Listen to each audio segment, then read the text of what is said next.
Listen to timely advice from experts as we discuss all things leadership and technology. You'll get the inside scoop on better business practices, from making the most of your technology to leading a company with your head and heart. Pull up a seat with Marco CEO Jeff Gau and President Doug Albrechts. Let's Tech.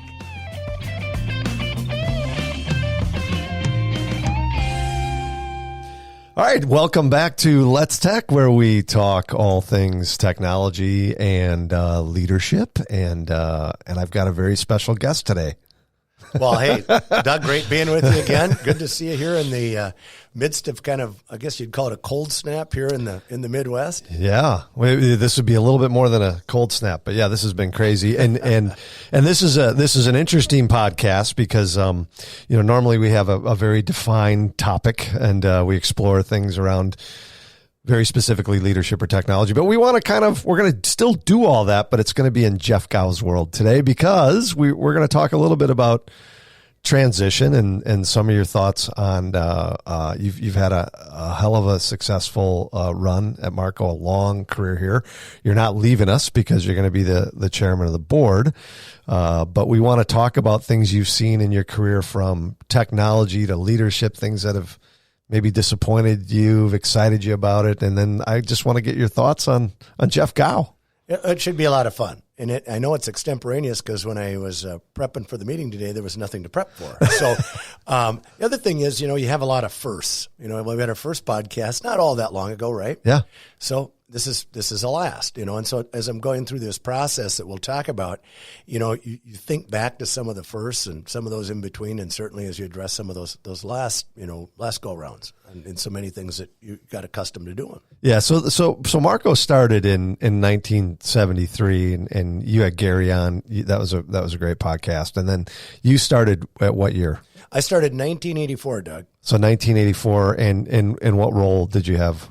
Well, I sold office furniture, which is kind of interesting because as you go back in that time as a new sales rep to the company, office furniture was one of the largest parts of our business. Typewriters was actually our economic engine. That's how we made our money. Sure. And really what we're doing today wasn't on the radar screen, so to speak. Probably parts of it were, but, right. We divested the furniture group, the office supply group, the retail operation, a lot of those things, and transitioned it into, what we have today. And that journey was, had some interesting ebbs and flows in it. Oh, I bet it did. And when did you become the CEO? What year was that? I think that was about 2003. I'm sure somebody will fact check me on that, but close enough, right? Yeah. So 2003. So it's 37 years? 37. I'm in my 37th year. It'll be 37 years, actually. It will be 37 years in May of 2021. Yeah. Wow. That's amazing. Yeah. That's a heck of a run. And I think interestingly enough, you came in the 80s and then you talked about how the company started and then kind of how it evolved. And is there a parallel between kind of where technology went every decade and then how that changed maybe how you were as a leader for every decade, or no? Well, it's kind of interesting.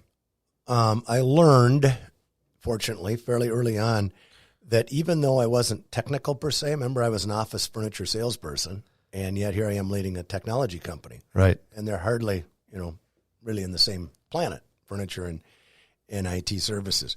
But that being said, as you go through the history and the evolution of our products and services that we sell, one of the biggest differences, or I should say one of the things that stayed kind of the same, is really it's office technology. Back then it might have been a typewriter. Today it's a laptop, a PC, or an iPad. Back then it might have been some version of a corded phone. Today it's, video conferencing, could be cellular phones. So the idea of the technologies have evolved. The concept of the worker, still are fairly similar. Yeah. Other than where they kind of do their work has changed. But as far as, you get some element of voice in there, you get some element of compute in there, some element of video in there. So, the concepts are sort of similar, I guess, but a lot different. I think it's interesting because I started my career in the 90s and And technology was one of those things where only engineers kind of understood the technology. So it's evolved a lot. And there's been a lot of training. There's been a lot of skill sets. And the reason why I ask is because technology has changed every decade it's changed so much. It's changed the nature of Marco's business. I mean, now we're dealing with things, we never would have imagined around security and network infrastructure and how that's not even, now virtually all of it's in the cloud and everything's changed so much. And it had to have changed how you had to adapt to that as a leader, I would think. Well, it's interesting as I'm cleaning out my files, quote, a little bit. Don't clean out too many because we still need you as chairman. So don't. You bet. I was pretty good at retaining. I had a lot of archives, and they're fun to bring out. And I'm going to be giving you some of those, by the way. And each will have a little bit of a story with it when I hand it off. But one of the things that I realized is so many things that we do today, we maybe called them something different before. And I'm not talking the products and services. I'm talking the way that we went to market. Perhaps the way we sold the products. Today we talk about one Marco. Back then it was single source. Today you talk about voice. Back then it was telephone. So a lot of the things were kind of similar. But here's what was interesting over the time to kind of pay attention to. Most things got down to people and money. And that never changed. It was always about the people and it was always about the money. And it's going to be about the people and it's going to be about the money. And along the way, we will sell different things. We'll deliver it in different methods, but we're still gonna be generating some element of revenue, some element of profit. We're gonna be employing and supporting and have a culture of people. And that's one of the things that became more and more clear as the decades went by. The elements of leadership remained quite the same, even though the technologies were quite different. Yeah, what do you think? So for all the years you've been here, what from your perspective, what do you think the most? I don't know. Maybe the best way to ask is transformational technology or technology that's made the most impact since you've been. I think the single most impactful technology was the internet, and I mean that's an easy answer. The other one was the cellular device and mobile computing, because those two things provided for a mobile worker. They increased the response times and the ability for those of us in, any capacity as a worker to better respond to our clients and in each other, quite frankly.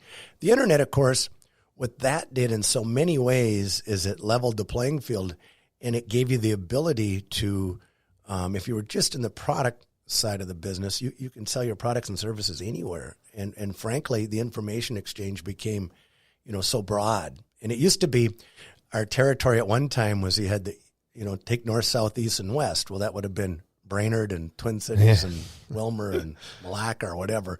Today, the coasts and the northern parts of our country and the southern parts of our country. So it expanded everybody's ability to participate. So the internet and I think mobile and cellular technology. Yeah, interesting.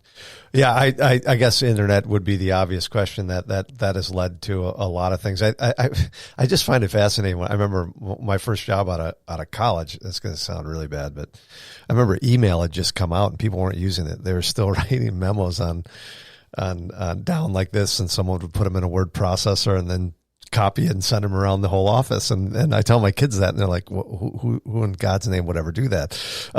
So technology's changed. It's evolved. Is there anything, like when you look back on your career, is there anything from a technology standpoint that's just really disappointed? Well, I think early on, when you looked at some of the, some of what was going to be probably the early stages of mobile computing and voice technology was probably bandwidth. It got kind of an unfair start for those of us in rural U.S. Because in the major cities and major markets, I remember getting my first cell phones in a bag, of course, and literally in a bag. And I shared it with my sales partner at the time because it was very costly, but it was also very limited. But it was cool to have. So it was kind of a cool factor, not very productive, but it evolved into a very productive tool. And it had but it got to be, really spotty, the performance. The interesting thing about it, I suppose, is bandwidth was expanding, and it continues to, I guess, quite frankly, in the real rural markets. But what was interesting is it was okay in cell technology and mobile voice technology to have calls drop. To say, I have a bad connection, I'll just call you back. That was all fine. Still is fine, actually. Right. Sure. But in the landline as we knew it, if somebody lost, you never lost your dial tone. You always got, you always had good connectivity. So we got okay with medium performance, I suppose, to some degree of bandwidth. And but that was probably, on one hand, such a great technology, and it is a great technology, but that gap from when it first came out to when it actually became readily available in most markets, that was a longer period of time than one would think. But it was a physical build-out that had to take place. So that lapse to me was that was a little bit problematic. So over the course of time, how did you, when you went through your career as a leader, how did you assess what technology was going to be relevant from a business perspective for Marco? That's a good question, and it remains a good question to make sure you keep answering, by the way, is that originally what happened is you had technical team members, call them techies, engineers, technicians, whatever you want to call them, but they were probably smarter than both of us, right? For sure they were. and they liked technology, right? They liked technology. They loved technology. And there was a cool factor in there, things that they got them excited about it. I'm excited for that technology. And so what happened was sometimes you followed the cool factor, and that wasn't the best way to go. There were certain things that would develop, and you go, God, that looks really cool. Let's bring it to market. But you hadn't really tested it in the market yet. So a couple things. One is we paid attention to what we ultimately considered our customer, which was the IT decision maker. Once we made that decision, is what tools were they looking for? Not just the cool ones, but the functional ones. And so once you started to decipher the difference between something that was, maybe a trend versus a sustainable trend, I think that was helpful. We used a term, Gary Marsden, one of our founders, we were fast followers in the cycle of adoption of the products and services, rather than being too far out there, early adopter, or some people call it bleeding edge. That was always costly. We never did well in that space. We were at our best when we said, let's be fast followers here. Now, that doesn't mean laggards. Right, not laggards, somewhere in between, or close, sort of. Well, odds were better the technology would actually work, the client would be happy, and you get paid for your services, and, the rest of it, the rest of the story on those. It is amazing how things, you hear about technologies that seem to make so much sense that everybody should have it. It should happen overnight, and it's a 5 to 8 year adoption cycle. And then even as a leader, sometimes it takes longer. And that's the next question I have, your thoughts over the years. This is an interesting question. And do techies usually make good business leaders? That's the tough thing about answering that is I have so many techie friends that work here. That's why I wanted to set you up. Yeah. You know what? I think it's evolved into better decision making. I think that the resources that it takes to have good technology and good processes and good investment strategies, they kind of go hand in hand today. You're automating a process. So to be more efficient, you automate the process. To do the automation, you have to buy the technology. To buy the technology, you needed the design. So I think by nature of the evolution of it, the technical people have become pretty darn good business people. I think it used to be they'd say, well, you need to know how to count and you need to know how to talk or communicate, right? And so at one time as an engineer, you were pretty focused on your technology, maybe not the financial part of it, maybe not the communication part of it. But now we collaborate on that. A good technical team member will have good communication skills. They'll have good financial acumen or adequate, and of course, technical ability.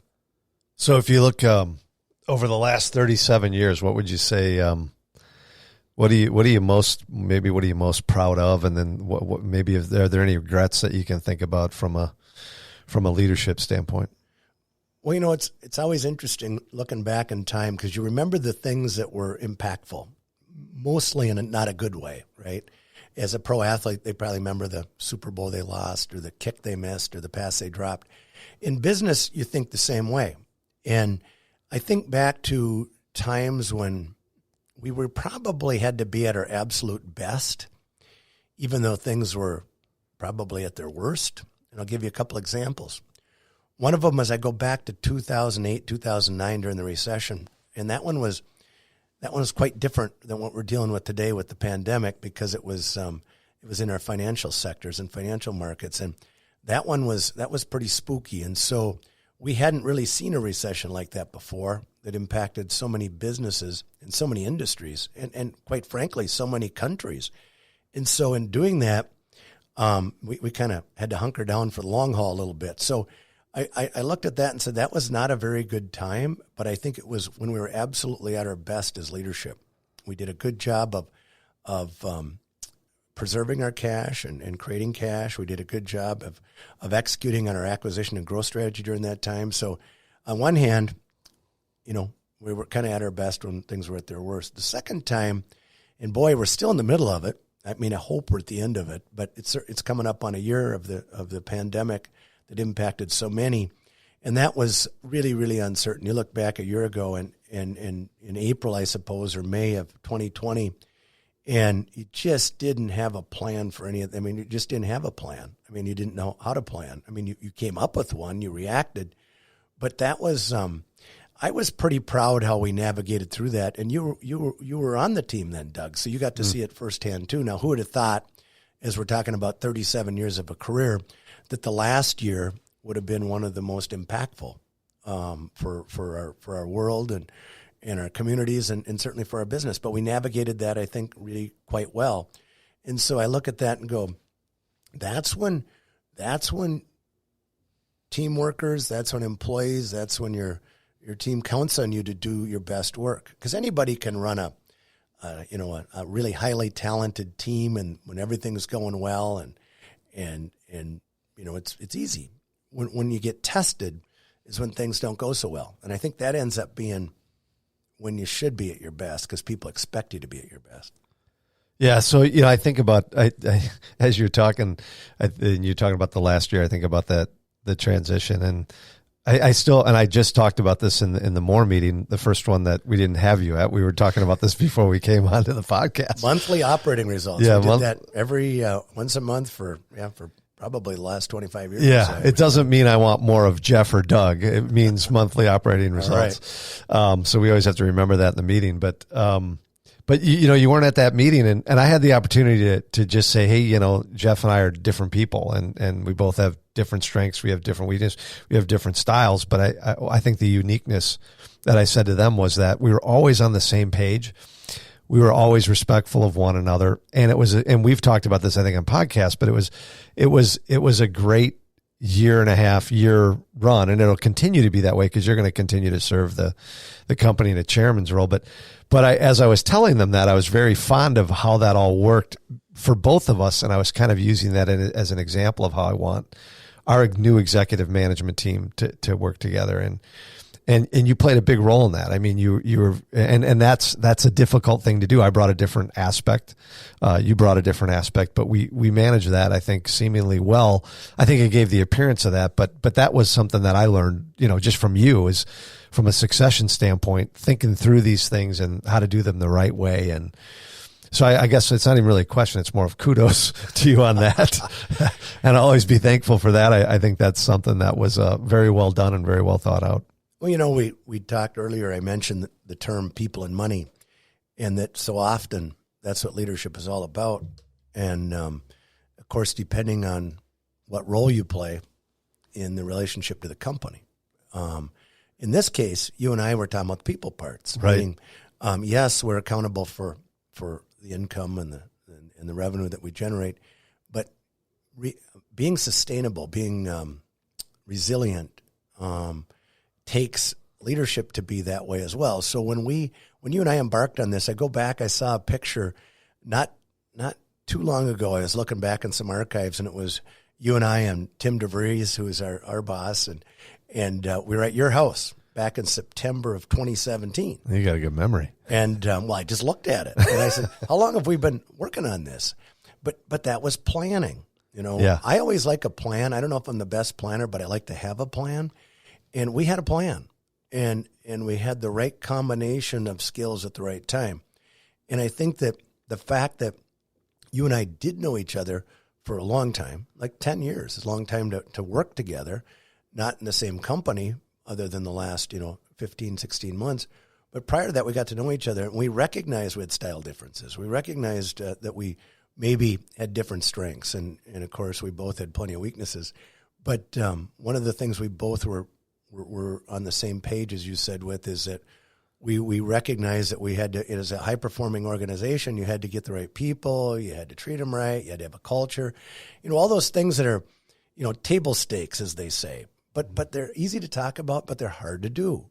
And I was comfortable knowing that you were going to be taking over the organization, and I think our people were too. And so it's personalities, it's skills, it's commitment. It's all those things that just don't sound that profound, because it's really not. Yeah. But it gets down to the execution of it. Yep. You've had a successful run, and I think everybody sees it, and it's remarkable to preside over I've had larger company experience running, which is very different from taking a company from 5, 10, 15 million to 400 million. It's a different skill set. You and I have talked about that a lot. But is there anything, like as you think about your whole careers, or if you had one piece of advice to impart upon, future leaders and even people on our executive staff, and they pulled you into a one-on-one, what would that be? Well, I think, that question comes up kind of frequently because people are looking for this so-called magic bullet. And I always said I had the best job in St. Cloud, which is pretty small grouping, I guess, but I probably did. And I don't mean the best in terms of pay, but I enjoyed the work that I did. And so when you go back and you look back on that time, and people ask you about aspects of your job, and one that comes back is what advice would you give us, right? And I think it boils down to this. You have to know thyself. You have to know yourself. You have to have self-awareness. If you have good self-awareness, and you know your strengths, and you know your weaknesses, and other people see you that way too, because sometimes people say, well, I know myself really well. I've got self-awareness, but other people don't see them that way.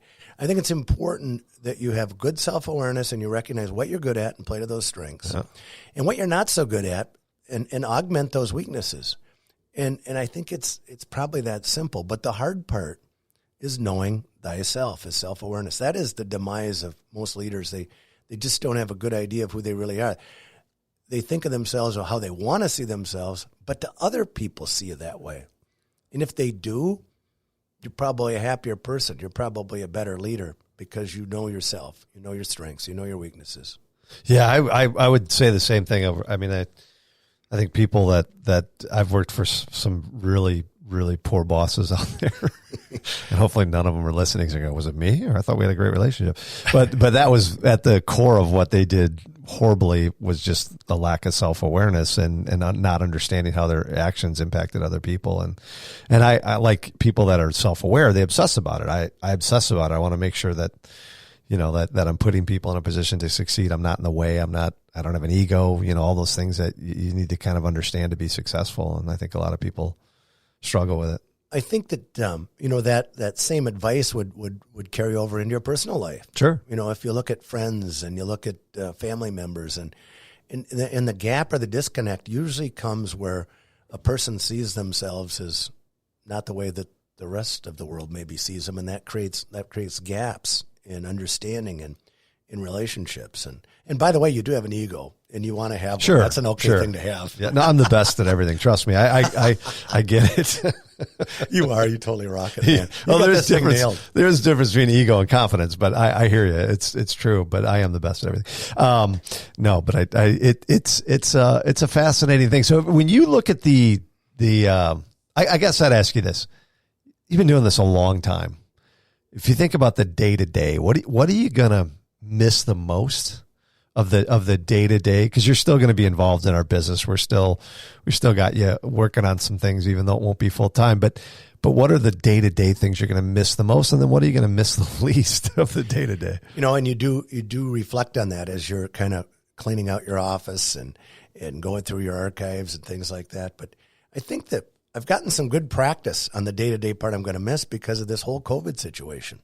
I believe that the socialization in the workplace, was something that I really enjoyed. These people became friends and an extension of your work and some combination of family. I mean, it's that whole social experience in a good environment. It's you're there to win. You're there to succeed. You're there to help careers build, or you're here to help people build their careers. So you show up every day with an attitude that hopefully resonates with others. And with this whole situation with remote worker and work from home, distance working, distance learning, that got tested a little bit. So I guess I got to practice a little bit, and I do miss that, by the way. Yeah. And I miss seeing you, and I miss seeing the people in our offices out here, and traveling to different offices. So that's the one thing that I'll for sure miss the most. And the second part that, when you talk about the least of what I'll probably miss, I've had a quota for pretty much 37 years as a salesperson. And I've had a quota for all of those years too, as sales management, an executive, a CEO. You've always got a quota, and it'll be kind of fun maybe for a few months not to have one, or whatever, to whatever degree that, I don't even know what that feels like for sure. But as I transitioned my duties and responsibilities to you, Doug, I mean, I felt that part of it kind of lift. I'm going, well, ball's in your court now, and this is your company now, and that kind of I felt that kind of leave a little bit, and I thought, there's an element of peace of mind in that, and also I think, we're leaving it in good shape. This has been probably the best business condition we've ever been in, and we've had some pretty good years, and so that part, year over year growing the business, and year over year improving profitability, and year over year having those quotas, I don't think I'm going to miss that. I just don't think I will. Well, that's what I was going to ask you. What are you going to miss? You're not going to miss that. Yeah. And I understand why you'd miss the people, because it has been a great culture. It's been and I tell people, I go, it's hard to walk away when it's been a fabric of who you are and a fabric of your life. And I think I'm speaking for you now, but that's it. But I do want to say one thing, because I do know your lovely wife. She's going to give you some quotas. Yeah. Well, it's interesting. I was thinking about, as people would ask about a retirement party, and we're talking about what that might look like, and, under the current restrictions and stuff. And I said, you go back to those milestone those time frames of, if you look at it as I'll call it a team sport to some degree. When you're building your team at your work, and your outcomes and driving business, you surround yourself with good people. That's cliche, but it's true. Same is true, hopefully, in your family. You're having kids and children give you purpose, and, to get up every morning and do good work for them, and do good work in your community, and be a good example. And then you get to that next phase, as you look out the windshield to that next chapter. And I'm happy that Melinda's a part of that. As we look to that next chapter, will be, I look at to be really, really, a fun time, a special time. And it's also weird to think that's the last chapter. Yeah. But it's going to be a good one. And so as you went through all those phases along the way, I look out the windshield of the next phase, and I go, I like what I see. And I hope, hopefully, God willing, it'll be a long one. Yeah. Well, I think it will be, because you're in pretty damn good shape. You'll find out. Aren't we playing racquetball or pickleball I tonight? think we are. Yeah, we're playing pickleball. And you're going to see how bad a shape I'm in. Yeah, you're setting me up, I can tell. If there's any effort that needs to be exerted. Any last words of wisdom you'd want to impart? Now before I do that, though, I will say this. You're not going away. We're probably still going to have you in here to do. We're going to use you. So we're going to have you, we might have you guest host the podcast you're a part of as partners here. So you're not going anywhere. You're in town, and you're going to be our chairman, and you're going to be involved. We want you still active on a lot of the community and the boards and all that. It's just all great for business, and you've set that tone here. You've had a remarkable career, but anything you want to leave, if you had to leave everybody here with one, kind of parting thought, what would that be? Don't wish time away. I would rather be 40-something looking out that windshield of opportunity and do it all over again, or even with 30-something, even be better. But you can't get the time back. You cannot get the time back. So don't wish time away, but enjoy the heck out of the time that you have and make the most of it. And so when you do come to the end of your career, or the next phase of your life that you can look back on it and feel good about it. And you've got the traction and the motivation to keep going. And that's how I feel. I feel like, didn't wish any time away, had a ton of fun while I did it. And I look forward to the next chapter. So don't wish any time away. Yeah, I won't do that. And, you didn't either. I sure did. You've had a remarkable career. You've been a great friend. You've been a good mentor, a great mentor. And, but we had a great start, a great end. It's not ending now anyway, but I hope not. Yeah. Double-digit growth, man. Yeah. It's been a great ride. Thank you I think on behalf of all of Marco, I can just say thank you for the 37 years of experience and building something that we can all sit here and be proud of and be a part of. It's exorbitantly. I think we're all grateful for that. So we owe you a debt of gratitude and thanks for your leadership over the years. And thanks for coming into our organization. It gives me peace of mind knowing that you're the guy at the helm. It really does. So I appreciate that. All right. So with that, you know what? I think we should have you, Jeff, take us out. All right. You got it. So if you like what you heard today, give us a review, especially if it's a good one. And second, if you haven't subscribed, we'd really appreciate it if you did. So with my final episode of Let's Tech. See you, Jeff. See you later, man. Thanks.